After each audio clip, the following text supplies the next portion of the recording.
All political parties in the parliament are representative in the government. The government is responsible to the parliament and can be removed by it. The government is elected by people and can be removed by them. The government is chosen by parliament but cannot be removed by it before completion of a fixed term. तो important ये government is responsible to the parliament. तो इसमें ये point सही होगा. Government is responsible to the parliament and can remove. तो जो government होती है मतलब एग्जीक्यूटिव वो रिस्पॉन्सिबल होती है पार्लियामेंट को. और और अगर ये मेजोरिटी लूज कर देते हैं मतलब मेजोरिटी एक सर्टेन परसेंटेज ऑफ जैसे होता है कि कुछ इतने एमपीज का सपोर्ट होना चाहिए. तो उस केसेस में 200 आई थिंक 72 है ऐसा. अ, मैं कंफर्म नहीं हूँ बट अगर इससे कम हो गए एमपीज का सपोर्ट नहीं होगा तो उनको रिमूव कर दिया जाएगा गवर्नमेंट पावर होल्ड करने से. तो ये केस पार्लियामेंट के थ्रू होता है रिस्पॉन्सिबिलिटी होती है. तो government is responsible to the parliament and can be remove by it. We adopted parliamentary democracy based on the British model, but how does our model different from that model? कैसे difference है? तो इसमें क्या कैसे difference है?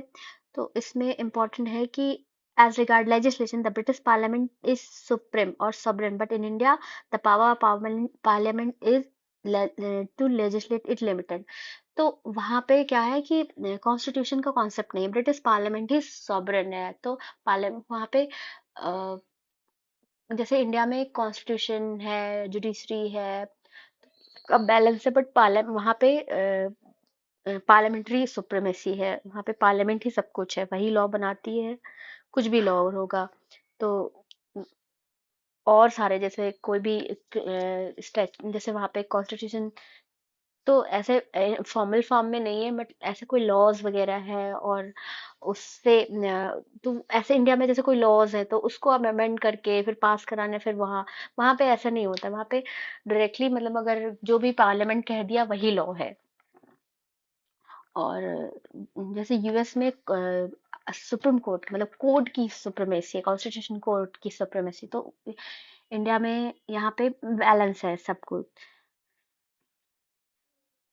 तो यहाँ पे पार्लियामेंट की पावर भी लिमिटेड है क्योंकि अगर जैसे कोई भी कोर्ट में पार्लियामेंट में लॉ बना और वहाँ पे कोई भी उस लॉ के रिगार्डिंग क्वेश्चन के रिकॉर्डिंग सुप्रीम कोर्ट जा सकता है, हाई कोर्ट जा सकता है. और हाई कोर्ट और सुप्रीम कोर्ट अगर लॉज को एक प्रोसेस फॉलो नहीं किया गया है, पास करने के डायरेक्शन में प्रोसेस नहीं फॉलो किया गया तो उस लॉ को वायड और नल डिक्लेयर कर सकती है, इनवैलिड भी करार सकती है.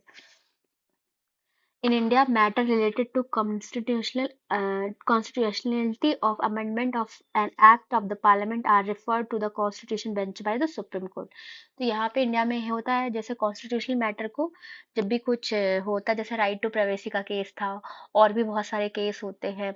तो कॉन्स्टिट्यूशनल मैटर जो होता है इक्वलिटी पे क्वेश्चन आता है या रिजर्वेशन से जो इम्पोर्टेंट क्वेश्चन था तो कॉन्स्टिट्यूशनल बेंच को रेफर कर दिया जाता है जो कि 9 मेंबर्स की बेंच होती है. हम्म, तो ये दोनों सही है. यहाँ पे वही डेफिनेशन लिखा है कि in parliament principle of UK constitution में एक parliament supreme legal authority in the UK. In the presidential government all the executive power are vested in president. तो प्रेसिडेंशियल गवर्नमेंट में सारी पावर प्रेसिडेंट के पास होती है. The cardinal feature of political system in India are. Cardinal political system क्या democratic republic है. हाँ, it has parliamentary form of government. और ये भी सही है कि हाँ democratic rule parliamentary form of government है. The supreme power vest in people of India. Supreme power होते vest in people of India. और it provide for unified authority. Unified authority नहीं होती है. तो कार्डिनल फीचर यहाँ पे देखो डेफिनेशन भी लिखा है. कार्डिनल फीचर होता है political system in India is that democratic republic है. A democratic republic where the supreme power is vested in people of India. तो वही ना हमारा कॉन्स्टिट्यूशन का जो प्रेम्बल स्टार्ट ही होता है we the people of India. मतलब हम लोगों ने अपने खुद हम लोग जो है अपने रिप्रेजेंटेटिव को पार्लियामेंट में भेजे हैं, तो हम ही इनडायरेक्टली वहां पे रूल कर रहे हैं, हम खुद से अपना रूल्स अपना खुद बना रहे हैं, खुद पे अप्लाई कर रहे हैं, इसका मतलब। But doesn't provide unified authority नहीं है, सेपरेशन ऑफ पावर है। यूनिफाइड अथॉरिटी कैसे, स्टेट के अपने लॉज हैं, सेंटर के अपने लॉज हैं, तो यूनिफाइड अथॉरिटी नहीं।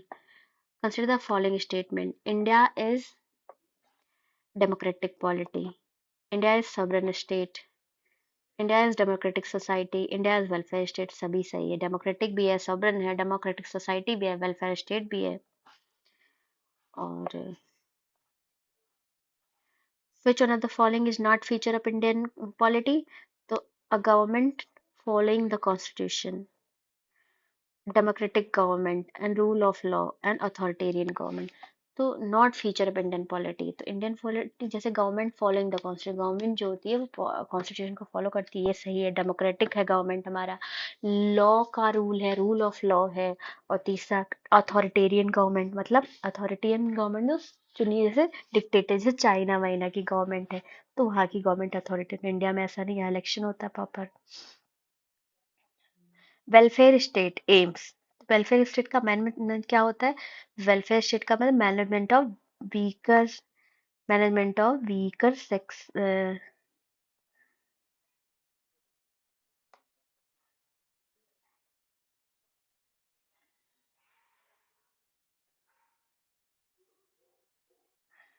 Management of weaker, welfare of weaker section. तो इंडिया में भी जैसे हमारा डीपीएसपी में वेलफेयर स्टेट का कॉन्सेप्ट है, तो वहाँ पे जैसे बहुत सारे रूल है, जैसे रिजर्वेशन है, विमेन, SC ST के खिलाफ यूनिफॉर्म सिविल कोड है, और बहुत सारे रूल है, मतलब कि वीकर सेक्शन ऑफ सोसाइटी के लिए उनको जो है मैनेजमेंट और उनको एम्पावर करने के लिए काफी अलग प्रोविजन है। तो दैट इज मतलब वेलफेयर स्टेट है, उसका वेलफेयर स्टेट का मतलब यही होता है। Which one of the following is not philosophy of the constitution?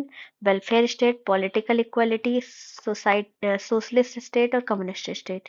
तो वेलफेयर स्टेट भी है, पॉलिटिकल इक्वालिटी भी है, जैसे राइट टू वोट वगैरह भी है वेलफेयर स्टेट, और सोशलिस्टिक स्टेट भी है। तो ये चीजें हैं, कम्युनिस्ट स्टेट का कॉन्सेप्ट नहीं है। Which one of the following statement is correct? तो कॉन्स्टिट्यूशन ऑफ इंडिया,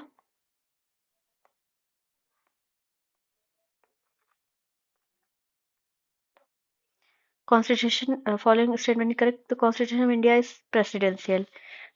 तो नहीं, प्रेसिडेंट यहाँ पार्लियामेंट्री फॉर्म ऑफ गवर्नमेंट है। इंडिया इज टाइटुलर मोनार्क, नहीं, मोनार्की नहीं है।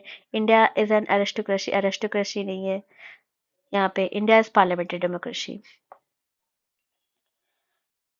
What is the main source of political power in India? The people, the parliament, the constitution, the president. तो यहाँ पे main source the constitution of India statement correct, तो constitution the following statement correct. तो इसमें क्या है, Indian, हाँ ये sorry, which one of the main source of political power in India? The people, the parliament, the constitution, the president. इसमें people होना चाहिए, the constitution start with the word we the people of India, तो इस टोपनियम we the, तो people ही है, जो पावर होती है सॉवरेनिटी का concept lies with people. Which one of the following is the basic,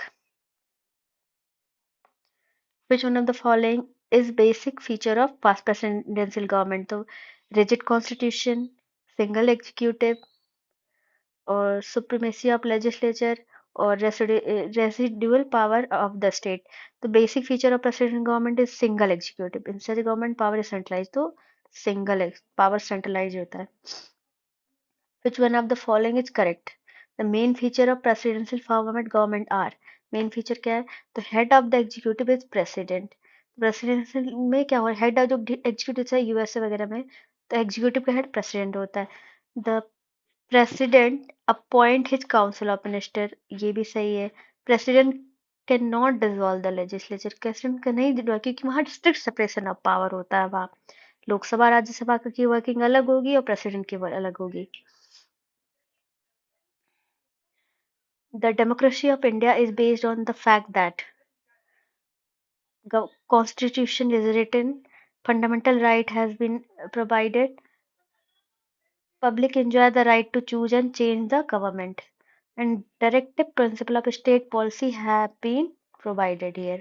तो सबसे ज्यादा important based on fact that public enjoy the right to choose and change the government, क्योंकि we the people है तो public ही enjoy करती है, तो इसका main feature यही है.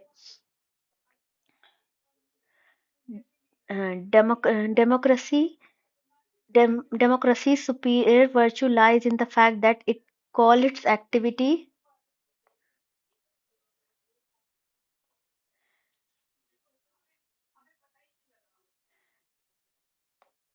the intelligence and character of ordinary men and women. तो democracy require participation of people. तो यही है इम्पोर्टेंट, मतलब ये आईएएस में क्वेश्चन आया था. Intelligence and character about only man people. Which one of the following determine that Indian Constitution is federal? तो इसमें written and non flexible constitution, free judiciary, legislative power are vested and centre, distribution of power. तो जो main feature determine federation मतलब distribution of power union and state के बीच में. Indian constitution is partly rigid and partly flexible. ना ही ज्यादा rigid है ना ही फ्लेक्सिबल है. ओ गॉड, एक second. Parliamentary form of parliamentary form of government was first introduced in which country? तो ये यूके में है. Which one of the following statement is correct regarding parliamentary form of government? तो इसमें क्या है? तो यहाँ पे देखो, क्योंकि इसमें कोई स्टेटमेंट सही नहीं है. Feature of parliamentary form of government, तो executive responsible to the legislature, और मेजोरिटी पार्टी रूल होता है जैसे बीजेपी के का पार्टी रूल है. कलेक्टिव रिस्पॉन्सिबिलिटी होती है. नॉमिनल एंड रियल एग्जीक्यूटिव होता है, पीएम और प्रेसिडेंट अलग अलग. पॉलिटिकल होमोजेनिटी होती है, मतलब पॉलिटिकल होमो जैसे एनडीए का है तो एनडीए में जो विचारधारा थोड़ी सेम ही होती है तो होमोजेनिटी होती है. डबल मेंबरशिप होती है, जैसे राजनाथ सिंह जी हैं तो वो एक लोकसभा के भी मेंबर हैं, मिनिस्टर भी हैं. लीडरशिप ऑफ प्राइम मिनिस्टर की लीडरशिप होती है. डिजोल्यूशन ऑफ लोअर हाउस, तो लोकसभा को अगर कभी भी बीजेपी चाहे तो वो डिजोल्व कर सकती है. सिक्रेसी ऑफ प्रोसीजर होता है, प्रोसीजर में सिक्रेसी होती है, सिक्रेसी का ओथ लेते हैं.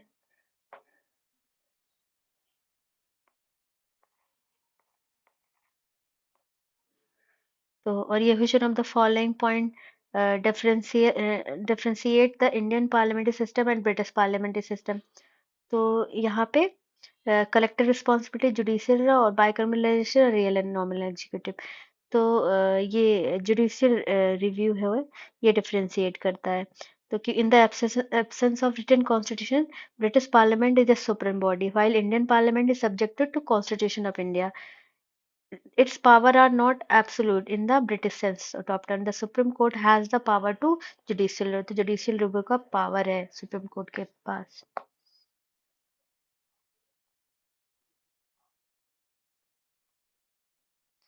Consider the following statement and select the answer. Correct answer. तो इसमें पहला statement है, the Constitution of India provide for the federal system. It has created very strong centre. तो इसमें क्या है कि बी दोनों सही है, फेडरल है भी है और strong centre, but R is the not correct explanation, सही एक करेक्ट नहीं है. Which one of the following is not federal of federal feature of the Indian constitution? Single citizen. इसमें distribution of power between centre and state, entirely written constitution, single citizenship, independent judiciary. तो single citizenship जो है वो is not a federal feature of Indian Constitution. और सारे federal feature है. Which one of the following is not feature of Indian feature of Indian federalism? तो देखो इसमें है independent judiciary in India, power है पहला इंडिपेंडेंट जुडिशरी, तो ये है फेडरल फीचर है. इंडिपेंडेंट जुडिशरी है. Power has been clearly divided between centre and state, ये भी फेडरल फीचर है. The federation unit have been given unequal representation in Rajya Sabha, और ये भी फेडरल फीचर है. It resulted in agreement among the federation. नहीं, हमारा इंडिया में जो स्टेट्स हैं वो एग्रीमेंट नहीं है, एग्रीमेंट के थ्रू नहीं बनी है. पहले ये इंडिया है, फिर उसको गवर्नेंस के लिए छोटे छोटे स्टेट्स में बांटा गया है. तो ये जैसे USA United state of America है, वहां पे सारे स्टेट मिलके आए हैं और एक फेडरेशन का निर्माण किया, बट इंडिया में नहीं, यूनाइटेड इंडिया उसके बाद अपने आप को गवर्नेंस के लिए छोटे छोटे स्टेट में बांटे गए हैं। Which one of the following is unitary element in Indian federal system? तो यूनिटरी क्या है इसमें, जैसे decentralisation of power, appointment of governor, unequal representation in Rajya Sabha, judicial review, all India services, bicameral legislature है। तो यहाँ पे है ए का लाइक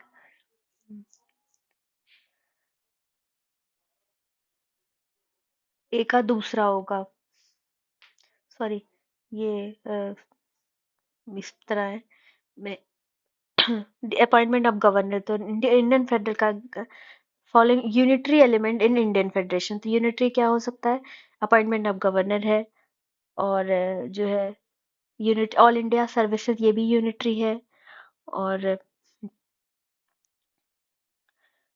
अ, यहाँ पे हो गया appointment of governor, unequal representation in Rajya Sabha, Rajya Sabha में जैसे यूपी की ज्यादा सीटें हैं, किसी स्टेट की कम सीटें हैं, तो ये सारे सीटें जो है all India service, unequal representation, ये सारे यूनिटरी फीचर है। और which one of the following statement about federal system in India are correct? तो इसमें the constitution provide a federal system as the basic structure of government. There is strong mixture of unitary bias. तो federal system was correct. और both the union and state legislature sovereign. नहीं, state और sovereign नहीं है. The legislature, financial and judicial power have been divided between union and its unit. तो एक और दो सही है, मतलब यहाँ पे the constitution introduce federal system as the basic feature of government, और there is strong admixture of unitary bias, मतलब इंडिया जो है ये, इंडिया का जो फेडरेशन वो डिफरेंट टाइप का, मतलब फेडरेशन विद स्ट्रॉन्ग सेंटर है, central and state government get authority from Indian constitution, और assistant president of India is elected indirectly. Parliamentary system in India has been uh,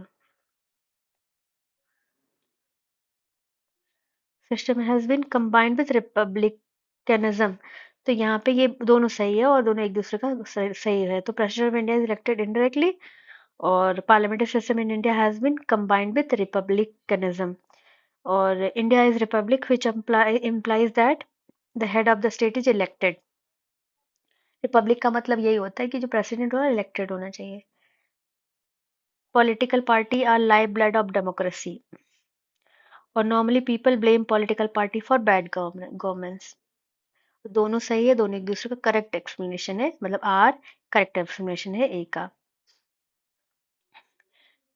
Gill यहाँ पे अससन है, रीजन है, तो ये the name of Indian political system embody the element of continuity and change, the nature of polity में continuity भी है change भी है, अमेंडमेंट होता रहता है, कॉन्टिन्यूटी पुराने मतलब जो है एक बेस है वही है, लेकिन अमेंडमेंट धीरे धीरे टाइम के अनुसार होता रहता है। Indian political system contain the element of following political system such as modern style, the traditional system and saint style, तो ये दोनों सही है इसमें, और आर जो है is the correct explanation of A है। Federalism is not practical in India, India is not federal state, तो ए ट्रू है, फेडरल इज नॉट प्रैक्टिकल नहीं है, but R is false, it not federal, ये गलत है। इसमें क्या है, India is not completely federal, तो क्वासी फेडरल है, केसी वन ने बताया था इंडियन कॉन्स्टिट्यूशन क्वासी फेडरल, तो यहाँ पे which on which is the nature of Indian constitution, तो ये है देखो यहाँ पे federal, unitary, parliamentary and federal in nature but unitary in spirit, none of the more than one, तो यहाँ पे इंडिया का जो है फेडरल यूनिटरी, मतलब एक पार्लियामेंट्री, मतलब एक नेचर नहीं डिफाइन कर सकते हैं कि ये फेडरल है, यूनिटरी है, तो ये इस तरह से नहीं, ये जो फेडरल विद स्ट्रॉन्ग सेंटर, इस तरह का ये डेफिनेशन हो सकता है। Primary object of India's federal design was to weave a nation out of its many diverse part and protect national integration. इसका एम यही है फेडरेशन गवर्नेंस के पर्पज से हमारा जो डाइवर्सिटी इसको प्रोटेक्ट करने के लिए गवर्नेंस के पर्पज के लिए और accommodation of diversity has built a strong not weaker Indian nation जो डाइवर्सिटी है वो नेशन को स्ट्रांग बनाती है वीकर नहीं बनाती है तो both A and R is दोनों इंडिविजुअली सही है बट एक्सप्लेनेशन एक दूसरे को एक्सप्लेन नहीं करती हैं ये चीजें women dalit poor and minority group are biggest stakeholder of democracy in India has emerged as the carrier for the desire of self respect तो ये दोनों सही है और both A and R are true and R is the correct explanation of A. The reason for Indian constitution being the bulkiest is that क्या reason है तो Indian long week no single इसका कम से सिंगल नहीं है reason नहीं single है क्योंकि जैसे एक तो ज्योग्राफी इतनी बड़ी है डाइवर्सिटी इतनी ज्यादा है और रिटन कॉन्स्टिट्यूशन से क्योंकि सारी चीजें स्टेट का अलग कॉन्स्टिट्यूशन नहीं है तो बहुत सारे रीजन है इसकी वजह से इंडियन कॉन्स्टिट्यूशन लेंदी है और इंडियन कॉन्स्टिट्यूशन कॉसी फेडरल तो ये सही है Indian constitution neither federal nor unitary तो ये दोनों सही है और R is the correct explanation of A India below are to हाँ गिवन द स्टेटमेंट्स इसमें फिर से क्वेश्चन 52 आया Indian federalism is called quasi federal ये भी सही है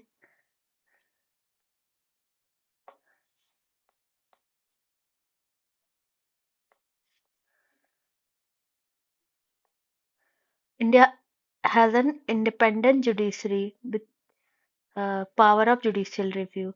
So both A and R true, but R is not a correct explanation. Constitution of India has been described as various way. KC where describe it as quasi-federal. It means government generally belong to federal system, but constitutional enable मतलब government generally belong to federal system, but constitution enable the federation to convert it into unitary state. Generally, it's happened during emergency. Independent judiciary empowered by judicial labor is a crucial feature of Constitution. The Constitution of India explicitly established the doctrine of judicial review in the following article 13, 32, 136, 137, 226 और 227. Both statement A and R true, but R is not the correct explanation of A. Who called Indian federalism as a cooperative federalism? ये थे जी Austin ने बोला था India is a quasi federal state किसने बोला केसी where ने बोला था which one of the following state a constitution like machine is a lifeless thing it acquire life because of man who control it and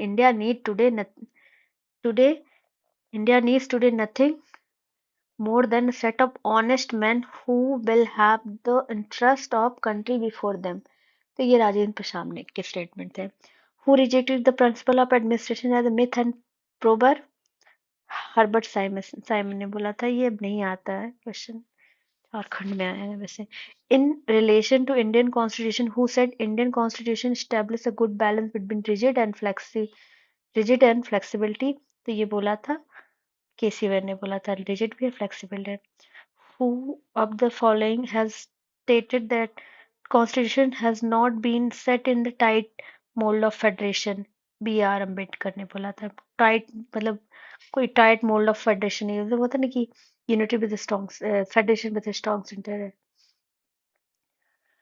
which one of the following is incorrect about the Indian political system तो presidency system of government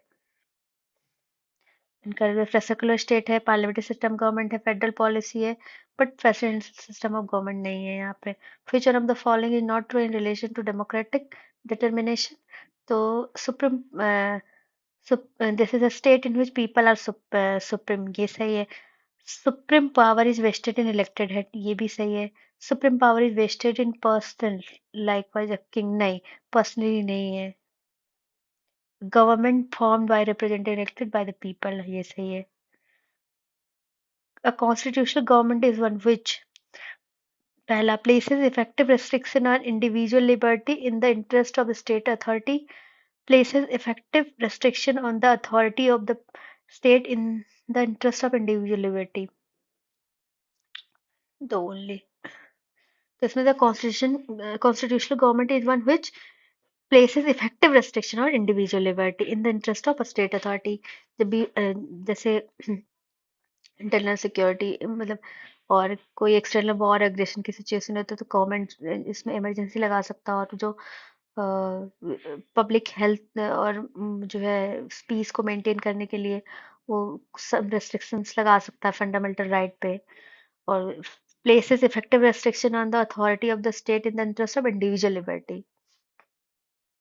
individual liberty के interest में ही होता है, तो ये answer B दो only सही है।